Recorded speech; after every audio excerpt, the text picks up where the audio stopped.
Հարգանքի տուրք հոկտեմբերի 27-ի ոճրագործության զոհերի հիշատակին։ Վաղ առավոտյան վարչապետ Նիկոլ Փաշինյանը, ազգային ժողովի նախագահ Ալեն Սիմոնյանը, նախագահ Վահագն Խաչատուրյանը ծաղիկներ են խոնարհել ազգային ժողովի բակում գտնվող հոկտեմբերի 27-ի զոհերի հուշակոթողի մոտ։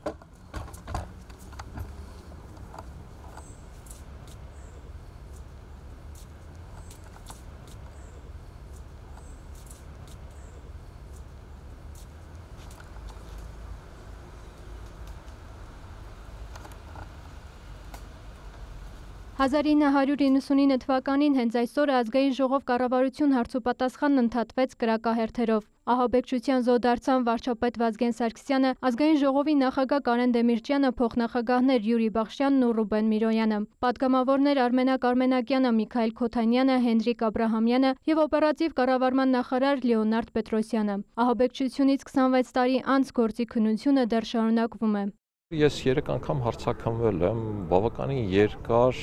հոգնեցնող հարցաքննություններ, վերջին անգամ 2 ամիս առաջ։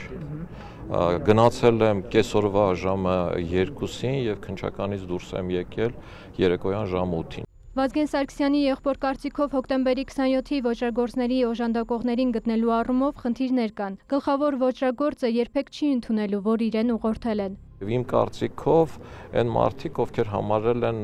որ AES թիմը, Միասնություն դաշինքը հանձինս Վազգեն Սարգսյանի, որևէ մեկին քաղաքական հնարավորություն չի տալու, երկիրը տանելու է կործանման եւ այլը եւ այլը, այդ ոճրագործը հանդիպել է բազմաթիվ մարդկանց հետ, որոնք ասել են, որ այո, դու ճիշտ ես, եւ դրա համար էլ ինքը դահլիճում ոճրագործությունն անելուց հետո զանգել այդ մարդկանց, ասել է, ինչ պետք էր արել եմ, եկեք։ Ըստ Սարգսյանի, քանի դեռ արտաքին քաղաքական վարկածը չի ստուգվել, հնարավոր չէ հոկտեմբերի 27-ը բացահայտված համարել։ Սպանված Յուրի Բախշյանի կնոջ խոսքով էլ որևէ իշխանության համար ձեռնտու չէր այդ գործի բացահայտումը։ Ես հասկանում եմ, որովհետև իրենք անմիջապես մեջն էին Սերժ Սարգսյան, Քոչարյան նախագահ, Սերժ Սարգսյան անվտանգության պատասխանատու նախարար, իրենք գիտեին, ժողովուրդ, իրենք գիտեին, ես դες 100%-ով ասեմ, իրենք գիտեին, ներկա ժամանակներում էլ ինչ-որ բան խանգարում է։ Բախշյանը եւս չի բացառում հոկտեմբերի 27-ի արտաքին հետքը։ Ռուսաստանի մատա կա։ Ժողովուրդ,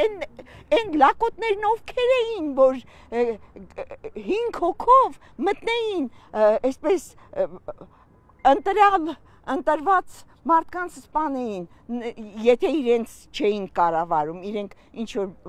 ուժերի մանկլավիկներ չէին։ Հայաստանի պետության անկախության դեմ էր դա ուղղված, կապված էր Մեղրիի պլանի հետ, վստահեցնում է Բախշյանը։ Հոկտեմբերի 23-ին եղել է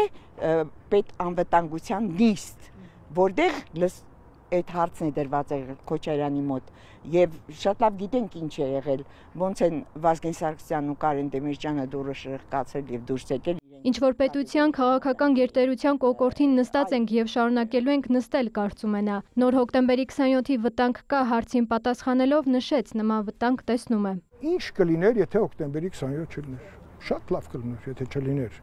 Բայց նաեւ հոկտեմբերի 28-ի բացահայտումը մեծ հնարավորություն է տալի առաջ արժվելու։ Ես էլի մեջբերում կանեմ Մեծան Մաթևոսյանի խոսքերից։ Հոկտեմբերի 27-ը պետքա բացահայտված լիներ հոկտեմբերի 28-ին։